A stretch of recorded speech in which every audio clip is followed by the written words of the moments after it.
Hello viewers, royal educare YouTube চ্যানেলের পক্ষ থেকে সকলকে স্বাগত। আমি বিনোদ। আজ তোমাদের একাদশ শ্রেণীর রাষ্ট্রবিজ্ঞান বিষয়ের একটি কনসেপ্ট স্বাধীনতা, সেই স্বাধীনতা বিষয় সম্পর্কে আজকে আমরা আলোচনা করব। চলো দেখে নেওয়া যাক। দেখো, স্বাধীনতা বিষয়টি সম্পর্কে আমরা কিন্তু সকলে জানি, সেই রাষ্ট্রবিজ্ঞান বিষয়টি আমরা পড়ি বা না পড়ি। তাহলে এই স্বাধীনতা বিষয়টি কোথা থেকে এসছে এই সম্পর্কে আমাদেরকে সবার প্রথমে জানতে হবে। স্বাধীনতা শব্দটি লাতিন শব্দ লাইবার থেকে এসেছে। তাহলে এই স্বাধীনতা বিষয়টি কি? দেখো, সাধারণভাবে বলা হবে যে স্বাধীনতার অর্থ হলো নিজের ইচ্ছা অনুযায়ী যা খুশি করা। দেখো, এখানে লেখা আছে যে অনিয়ন্ত্রিতভাবে যা খুশি করাকেই স্বাধীনতা বলা হয়। কিন্তু বাস্তবে কি স্বাধীনতা মানে নিজের ইচ্ছা অনুযায়ী যা খুশি করাকেই স্বাধীনতা বলবো? না। একটা ছোট্ট উদাহরণ দিই, তাহলে বিষয়টা পরিষ্কার হবে। দেখো, আমি ধরো হঠাৎ রাস্তা দিয়ে ধরো হেঁটে যাচ্ছি, এবং অপর দিক থেকেও একজন ঠিক একইভাবে হেঁটে আসছে, এবং আমার হঠাৎ ইচ্ছা হলো আমি তাকে একটা চড় মেরে দিই। তাহলে আমি যদি তাকে চড় মারতে পারি, তাহলে আমি আমার যে স্বাধীনতা, সেই স্বাধীনতা কিন্তু আমি ভোগ করতে পারবো। কিন্তু অন্য যে ব্যক্তি, তারও তো এক স্বাধীনতা রয়েছে, চড় না খেয়ে রাস্তায় হেঁটে যাওয়া, সে কিন্তু তার স্বাধীনতা কিন্তু ভোগ করতে পারবে না। তাহলে কি দেখা গেল যে স্বাধীনতার মানে শুধুমাত্র আমি নিজের ইচ্ছা অনুযায়ী যা খুশি করব, এটা করলে কিন্তু চলবে না। স্বাধীনতার মানে হচ্ছে এটাও যে আমি আমার স্বাধীনতা যেরকম ভাবে ভোগ করব, তার সাথে সাথে আমাকে খেয়াল রাখতে হবে সেই স্বাধীনতা যাতে অন্যের স্বাধীনতার উপর হস্তক্ষেপ না করে, বা অন্যের স্বাধীনতা যাতে খর্ব না হয়। অধ্যাপক ল্যাস্কি, দেখো অধ্যাপক ল্যাস্কি তিনি স্বাধীনতা বলতে কি বুঝিয়েছেন? তিনি স্বাধীনতা বলতে বুঝিয়েছেন পরিবেশের সযত্ন সংরক্ষণ, যেখানে মানুষ তার ব্যক্তিসত্তার পরিপূর্ণ বিকাশ সাধন ঘটাবে। এটার মানে কি দাঁড়ালো? এটার মানে দাঁড়ালো হচ্ছে এমন একটা পরিবেশ তৈরি করতে হবে যে পরিবেশের মধ্য দিয়ে কিন্তু আমরা আমাদের ব্যক্তিত্বের পরিপূর্ণ বিকাশ ঘটাতে পারবো। এবং এই ব্যক্তিত্বের পরিপূর্ণ বিকাশের জন্য যে পরিবেশ, সেই পরিবেশটা তৈরি করবে কে? সেই পরিবেশটা কিন্তু তৈরি করবে রাষ্ট্র। কে তৈরি করবে? রাষ্ট্র। এটা কিন্তু অধ্যাপক ল্যাস্কি কিন্তু বলেছেন। চলো নেক্সট। দেখো, প্রকৃতি, স্বাধীনতার প্রকৃতি যদি আমরা দেখব স্বাধীনতার প্রকৃতিকে কিন্তু দুই অর্থে ভাগ করা হয়। একটি হলো নেতিবাচক অর্থে স্বাধীনতা, আরেকটি হলো ইতিবাচক অর্থে স্বাধীনতা।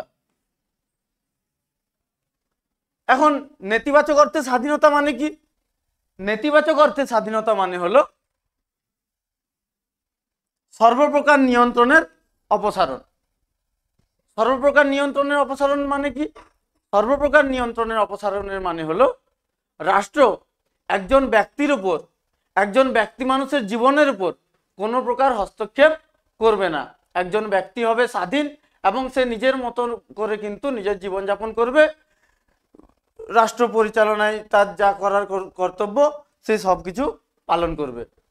এবং এই নেতিবাচক অর্থে স্বাধীনতার প্রবর্তক কারা কারা নেতিবাচক অর্থে স্বাধীনতার পক্ষে মত দিয়েছেন?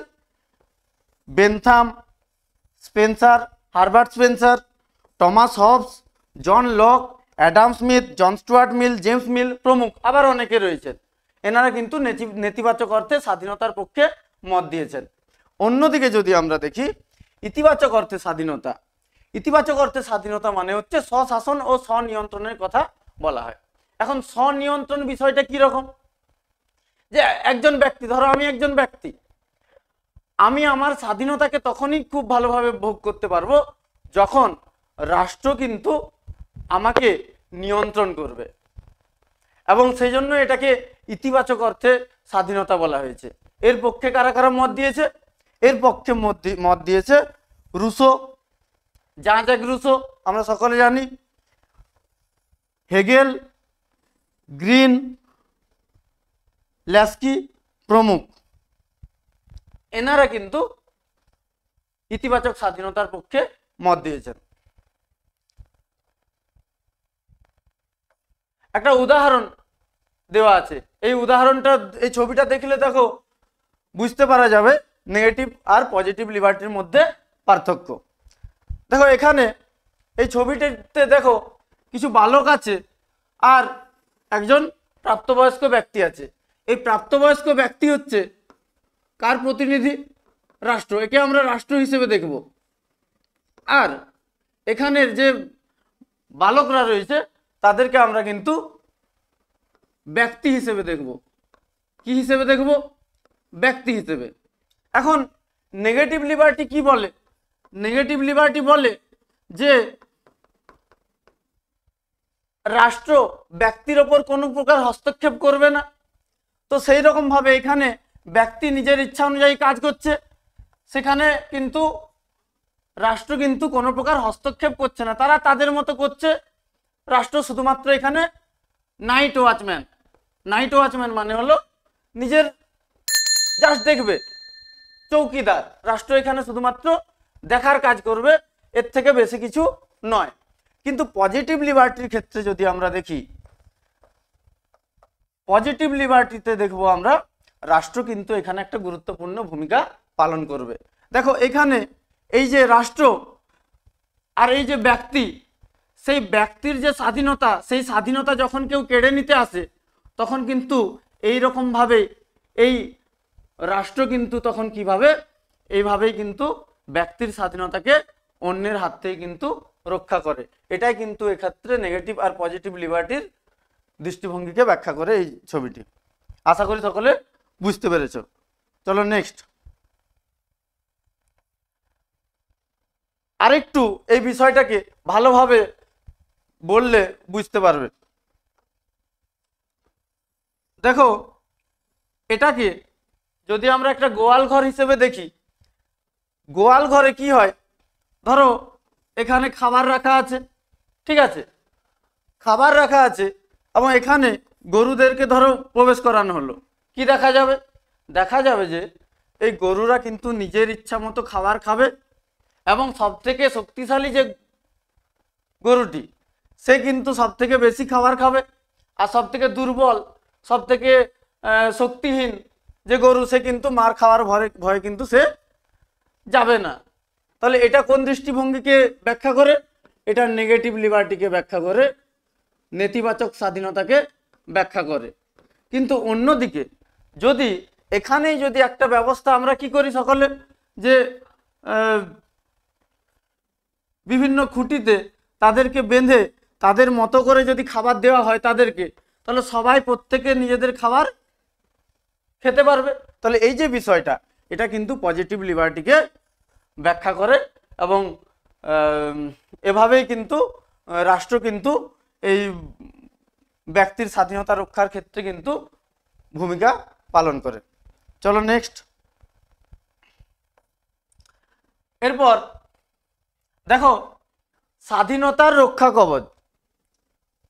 কবচ মানে আমরা সকলেই জানি, আমরা ছোটবেলায় দেখেছি আমাদের দিদিমা ঠাকুমারা আমাদেরকে কবচ দিত। কেন কবচ দিত? যাতে অন্যের নজর, অন্যের দৃষ্টি যাতে আমাদের উপর, আমরা যখন বাচ্চা ছিলাম আমাদের উপর যাতে এসে অন্যের খারাপ নজর না পড়ে। তো সেই হাত থেকে রক্ষা করার জন্য কিন্তু আমাদেরকে কবচ দেওয়া হতো। বর্তমানে রাষ্ট্র ব্যবস্থায়ও এই স্বাধীনতাকে রক্ষা করার জন্য কিন্তু আমাদের কতগুলো কবচের কথা কিন্তু বলেছে। সেই কবচগুলো কি কি? কবচগুলো দেখো, মৌলিক অধিকারের উপস্থিতি, ক্ষমতা স্বতন্ত্রীকরণ, সেপারেশন অফ পাওয়ার যেটাকে বলা হয়, আইনের অনুশাসন, রুল অফ ল, দায়িত্বশীল সরকার, ক্ষমতার বিকেন্দ্রীকরণ, ডিসেন্ট্রালাইজেশন এবং সদাজাগ্রত জনমত। এখন সংবিধানে মৌলিক অধিকারের উপস্থিতি থাকার কারণে কিভাবে সেটা স্বাধীনতার রক্ষা করছে বা রক্ষা কবচ হিসেবে কাজ করছে? আমরা জানি ভারতীয় সংবিধানে কত থেকে কত নম্বর ধারায় মৌলিক অধিকার রয়েছে? 12 থেকে 35 নম্বর ধারায় মৌলিক অধিকার রয়েছে। কত থেকে কত নম্বর ধারাতে? 12 থেকে 35 নম্বর ধারাতে মৌলিক অধিকারগুলো রয়েছে। এবং এই 12 থেকে 35 নম্বর ধারায় শুধুমাত্র কি স্বাধীনতার অধিকার রয়েছে? না, কয় প্রকারের অধিকার রয়েছে? 6 প্রকারের মৌলিক অধিকার রয়েছে। সাম্যের অধিকার, স্বাধীনতার অধিকার, ধর্মীয় স্বাধীনতার অধিকার, এরকম ভাবে কিন্তু 6টি মৌলিক অধিকার রয়েছে। এবং তার মধ্যে অন্যতম হচ্ছে একটা স্বাধীনতার অধিকার। এবং এই স্বাধীনতার অধিকারটি 19 থেকে 22 নম্বর ধারার মধ্যে রয়েছে। কত থেকে কত নম্বর ধারার মধ্যে রয়েছে? 19 থেকে 22 নম্বর ধারায়। এবং এই 19 থেকে 22 নম্বর ধারায় স্বাধীনতার অধিকার মৌলিক অধিকার হিসেবে স্বীকৃতি দেওয়া হয়েছে তাকে। এবং এক্ষেত্রে সুবিধে কি? মৌলিক অধিকার হিসেবে থাকার ফলে এর সুবিধে কি? এর সুবিধে হচ্ছে মৌলিক অধিকার হিসেবে থাকার ফলে কিন্তু এই স্বাধীনতাকে কিন্তু আমাদের কাছ থেকে কখনোই কেড়ে নেওয়া যাবে না, এক্সেপ্ট এমার্জেন্সি। এমার্জেন্সির সময় বাদ দিয়ে কখনোই কিন্তু এই স্বাধীনতা বিষয়টাকে কিন্তু, এই অধিকারটাকে কিন্তু কখনোই আমাদের কাছ থেকে কেড়ে নিতে কেউ পারবে না। আর যদি কেউ কেড়ে নিতে চায় তাহলে কি হবে? তাহলে কিন্তু আমরা আদালতে যেতে পারি। তাহলে এটাই কিন্তু মৌলিক অধিকার হিসেবে থাকার জন্য স্বাধীনতার অধিকার একটা কবচ হিসেবে কাজ করছে। এরপর দেখো ক্ষমতার স্বতন্ত্রীকরণ। ক্ষমতার স্বতন্ত্রীকরণ কিভাবে কবচ হিসেবে কাজ করছে? আমরা জানি সরকারের কটি বিভাগ? 3টি বিভাগ। কি কি? শাসন বিভাগ, আর কি আইন বিভাগ, আর বিচার বিভাগ। এই সরকারের 3টি বিভাগ কি করবে বলতো? সব সময় পৃথকভাবে কাজ করবে, কেউ কারো কাজে হস্তক্ষেপ করবে না। তার অর্থ হলো শাসন বিভাগ কখনো আইন বিভাগের কাজে হস্তক্ষেপ করবে না, শাসন বিভাগ কখনো বিচার বিভাগের কাজে হস্তক্ষেপ করবে না, আবার বিচার বিভাগ কখনো আইন বিভাগ বা শাসন বিভাগের কাজে হস্তক্ষেপ করবে না। প্রত্যেকে কিন্তু স্বাধীনভাবে কাজকর্ম করবে। এবং স্বাধীনভাবে কাজকর্ম করার ফলে কিন্তু আমাদের যে স্বাধীনতা, সেই স্বাধীনতা কিন্তু রক্ষা পাবে। পরবর্তীতে দেখো আইনের অনুশাসন, rule of law. Rule of law মানে ভারতীয় সংবিধানের 14 নম্বর ধারায় কি বলা আছে? বলা আছে equality before the law and equal protection of law. Equality before the law মানে একটি রাষ্ট্রের মধ্যে বসবাসকারী নারী পুরুষ, ধনী দরিদ্র, জাতি ধর্ম বর্ণ নির্বিশেষে প্রত্যেকটা মানুষ কিন্তু আইনের চোখে সকলে সমান। এই যে বিষয়টা, এই বিষয়টা কিন্তু আইনের অনুশাসনের এখানে কিন্তু বলা রয়েছে। তার মানে হলো একজন ব্যক্তি একটা অপরাধ করার জন্য যে শাস্তি পাবে, অপর ব্যক্তি সে সমাজের যে ক্ষেত্রেই থাকুক না কেন সেও কিন্তু একই প্রকার শাস্তি পাবে। ধরো আমি হরিণ শিকার করলাম, আমি যে শাস্তি পাবো, সালমান খান যদি হরিণ শিকার করে সেও কিন্তু একই প্রকার শাস্তি পাবে। এটাই হচ্ছে আইনের অনুশাসন। এবং এই আইনের অনুশাসন থাকলেই কিন্তু কি রক্ষা পাবে? স্বাধীনতা কিন্তু রক্ষা পাবে। এরপর দায়িত্বশীল সরকার। একটা রাষ্ট্রের সরকারই কিন্তু একমাত্র যে সে তার রাষ্ট্রের মধ্যে বসবাসকারী ব্যক্তিদের স্বাধীনতা কিন্তু কেড়ে নিতে পারে, এবং সেই সরকারই পারে সেই রাষ্ট্রের মধ্যে বসবাসকারী ব্যক্তিদের স্বাধীনতাকে রক্ষা করতে। তো অতএব দায়িত্বশীল সরকার কিন্তু একটা রাষ্ট্রের স্বাধীনতা রক্ষা করার জন্য গুরুত্বপূর্ণ ভূমিকা পালন করে। এরপর ক্ষমতার বিকেন্দ্রীকরণ। ক্ষমতার বিকেন্দ্রীকরণ মানে কি? ডিসেন্ট্রালাইজেশন। দেখবে আমাদের সরকারি কাঠামো কি রকম ভাবে রয়েছে? শাসন কাঠামো। তখন আমাদের একটা কেন্দ্র সরকার রয়েছে, তাই তো? কেন্দ্রের নিচে রয়েছে একাধিক রাজ্য সরকার আছে। আবার রাজ্য সরকারের নিচে কারা আছে? একাধিক জেলা প্রশাসন আছে। আবার জেলা প্রশাসনের নিচে কারা আছে? ব্লক প্রশাসন। আবার ব্লক প্রশাসনের নিচে রয়েছে গ্রাম, মানে যেটাকে আমরা গ্রাম পঞ্চায়েত বলি। গ্রামের শাসন কার্য পরিচালনা করে কারা? গ্রাম পঞ্চায়েত। আবার ব্লকে বিডিও, জেলাতে জেলা পরিষদ, এখানে রাজ্য সরকার আর কেন্দ্র সরকার। বিকেন্দ্রীকরণ, ক্ষমতার বিকেন্দ্রীকরণ মানে কি বলতো? ক্ষমতার বিকেন্দ্রীকরণ মানে হলো ক্ষমতাকে একেবারে সর্বোচ্চ থেকে একেবারে সর্বনিম্ন স্তরে পৌঁছে দেওয়া। দেখো আমাদের গ্রাম স্তর হচ্ছে সর্বনিম্ন, সেই সর্বনিম্ন স্তরে যেমন শাসন ব্যবস্থাকে পৌঁছে দেওয়া, এবং সর্বস্তরেও কেন্দ্র সরকার, এইভাবে কিন্তু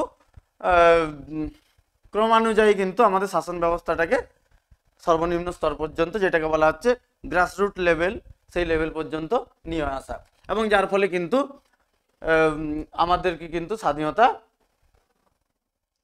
যার মধ্য দিয়ে কিন্তু আমাদের স্বাধীনতা কিন্তু অনেকাংশে রক্ষা করা যায়।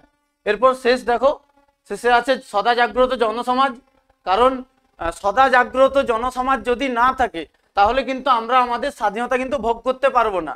আমরা যদি নিজেরাই না জানি যে আমরা কি কি পেতে পারি, আমরা কতটা স্বাধীনতা ভোগ করতে পারি, সেই বিষয়টাই যদি আমাদের কাছে অবগত না থাকে তাহলে কিন্তু আমরা কখনোই আমাদের স্বাধীনতার জন্য কিন্তু আমরা কখনোই কি করতে পারবো না, দাবি জানাতে পারবো না রাষ্ট্রের কাছে।